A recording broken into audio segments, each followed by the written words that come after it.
Alright. Hi guys. This is how the irrigation system works.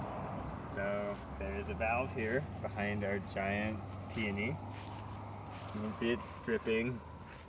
It runs 6 to 10, both AM and PM is when they turn on the pump and there's pressure. So this is our filter right here. So the very first thing you'll have to do is flush it out because this is ditch water. So we just unscrew the cap and then give it a little water and let it blast for a few seconds. If it's clogged, you'll see a big like brown booger come out. And sometimes you gotta clean your cap a little bit so your threads are clean.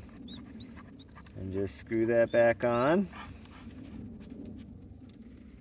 And then we can kick our water on. And then if we walk over here to the side of the house,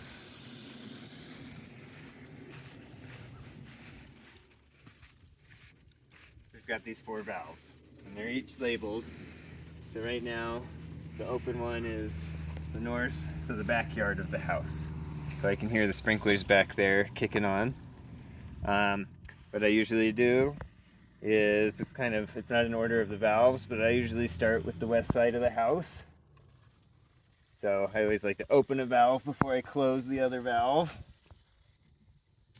And it'll take a second, but that'll cause the water on the far side of the house to kick on. So we can walk around and see those sprinklers kick on.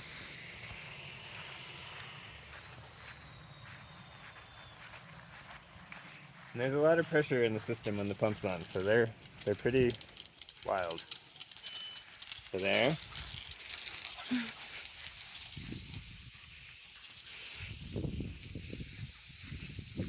And so generally I'll just set a little timer on my phone or my watch and I'll let that run like 10 or 15 minutes. For all these front yard ones, I'll just do 10 to 15 minutes. So we were on the west, so then what I'd usually do next is the south, work my way around the house. So open the south and close the west. It'll be these ones. And a little right here. There's Spud. So take a step around the tree. So that's this zone. Again, 10, 15 minutes. And then I'll do the east zone. And that's kind of where we're standing right now. So usually when I change these valves, you've got about 10 seconds to get out of the way before you start getting sprinkled. But we can go ahead and demonstrate that.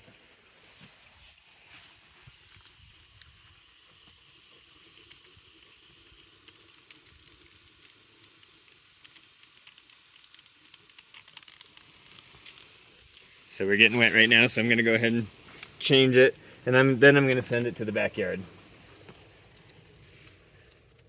And we can walk around to the backyard, or we'll just show you a view off the porch here. The backyard is both a much bigger area, and they're different style sprinklers. So these ones I'll actually let run for quite a while. I don't think you can overrun these. If you accidentally leave the ones in the front yard on for too long, you'll see the water running down the street. But here, just these 4 sprinklers, the trees and the water in the garden will just love as much water as you're willing to give them. So like I said, I let it run at least an hour. And that's that. And then if you ever notice, if you come out and there's no water, that just means that filter's plugged, and you just have to do that very first step we showed you. Let's do that really quick, just as a quick. So just pretend.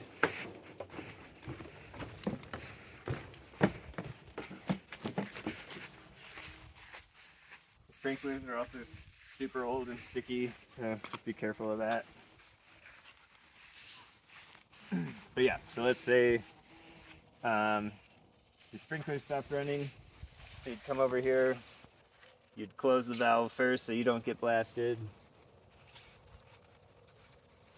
Open the top. And then blast away.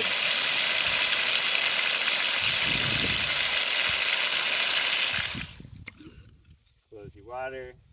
Put your cap back on. And you're good to go. And that's that. Thank you very much. Yeah, and just let us know with text or whatever if you have any questions. Thank you.